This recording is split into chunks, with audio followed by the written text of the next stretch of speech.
Howdy! And for today, a slightly different Let's Play from Shin Megami Tensei. Was I trying to rhyme there? Well, whatever. Anyways, I'm doing something different for today, for 3 reasons. 1, Shin Megami Tensei 2 is starting to get boring to watch, and to break up the monotony a little, I decided I'd play something a little different. 2, Ninja Gaiden Sigma is driving me fucking crazy right now. I'm on the second to last chapter, and it is insanely hard. And this game helped me calm down a little bit. And 3, this is a really good game, so I figured why not? I really like it. But what game is this?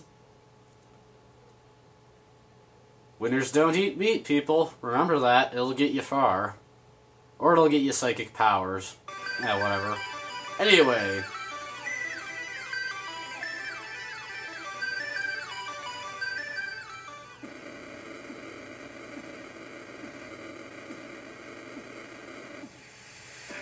Scott Pilgrim is in love with Ramona Flowers. But he must defeat her 7 evil ex-boyfriends.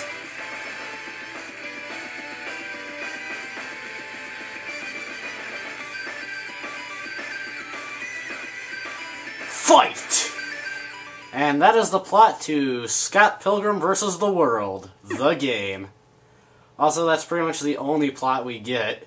So, if you haven't read the books or seen the movie before playing this, you're not really going to know what's going on.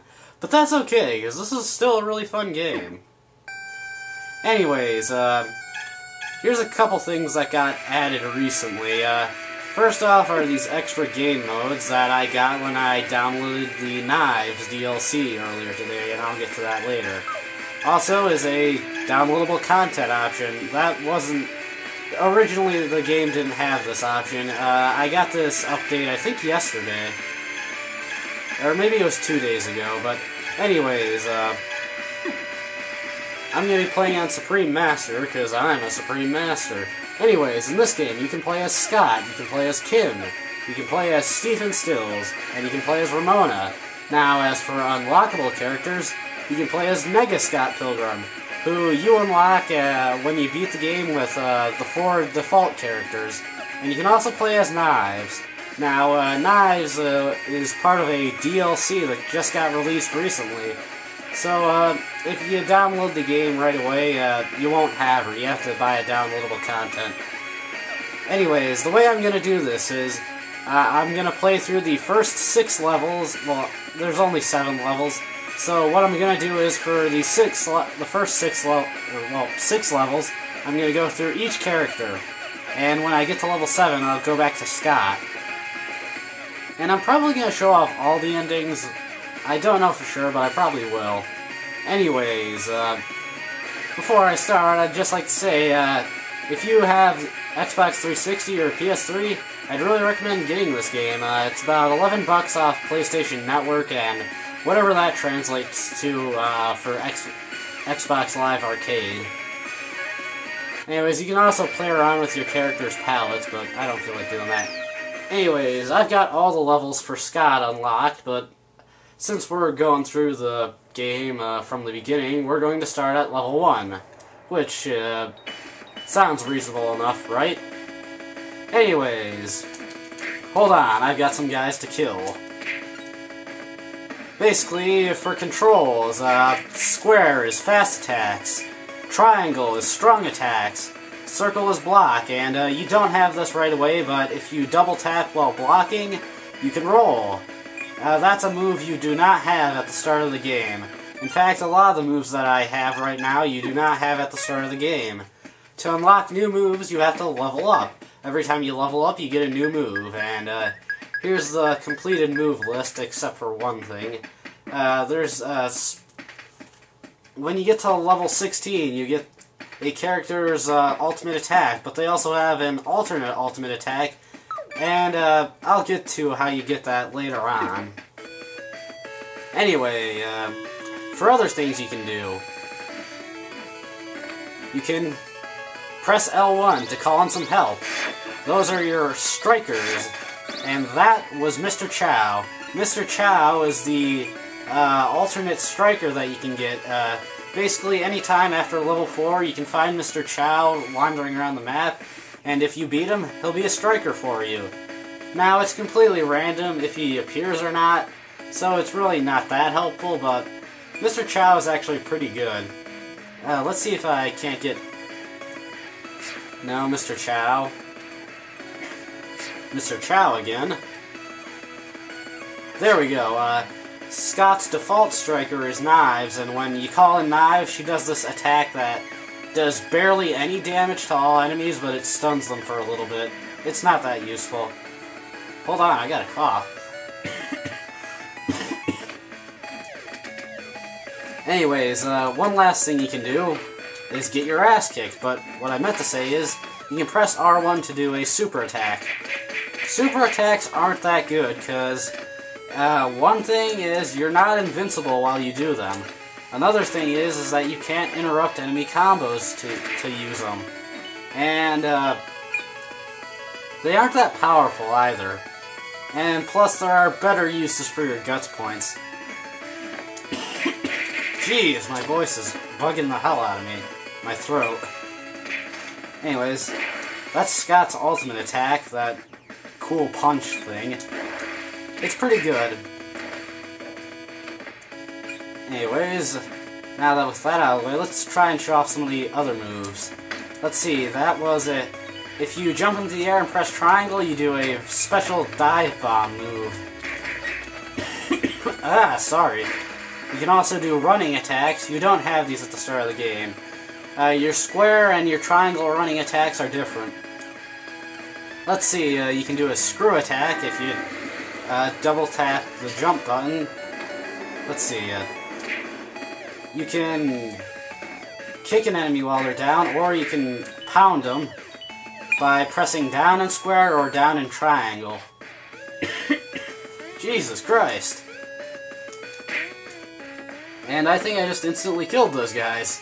Not bad. The levels in this game are fairly long, but since I maxed out Scott's stats already, so this one shouldn't take too long. You can do back attacks, and they're pretty powerful. Yikes. I sound like I'm catching my death over here. What are other things you can do? Well, you can kick ass, but that's already apparent. Haha! Oh, yeah, I know what I can show off. Let's see.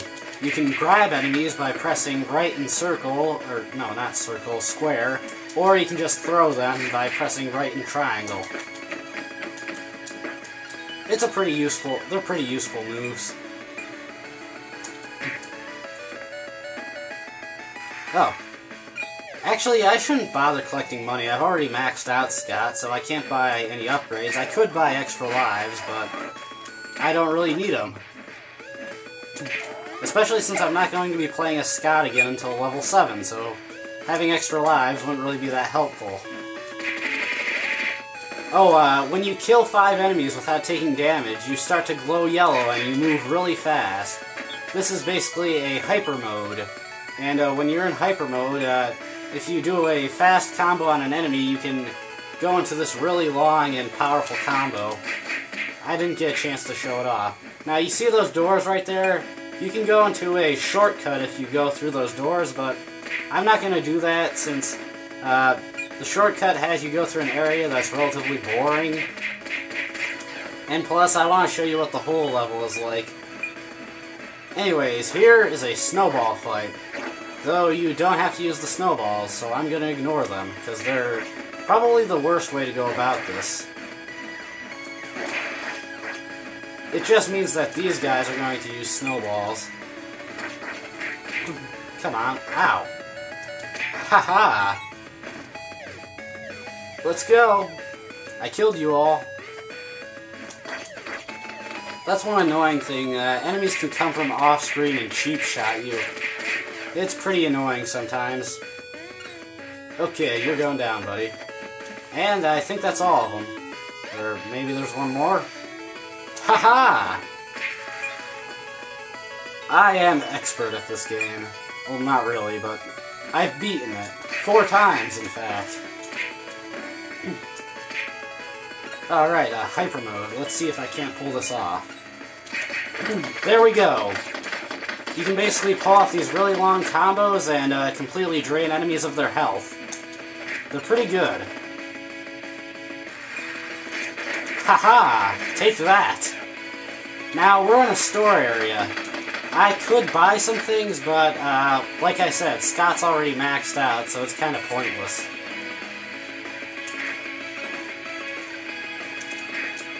You want some too? Take that!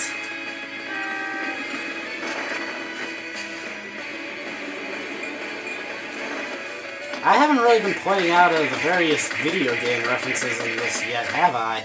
Basically, there's a whole bunch of video game references in this. Like, the whole idea of collecting money and going to shops to buy upgrades. That's a big homage to River City Ransom. And also, when you pause the game, listen very closely. Sound familiar?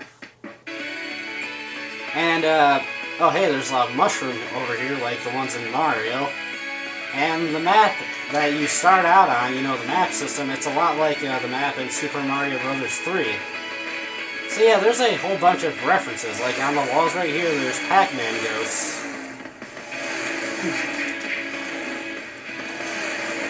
Okay. Come on. Take this! Oh, you want some too? Take that! Yeah, because I'm maxed out, these guys aren't very tough. Though they can still cheap shot me. Get over here. That was particularly weird. This game is fairly glitchy, but it's still really fun. Anyways, screw that guy, and screw this guy, and we're gonna go into the first Subspace Highway.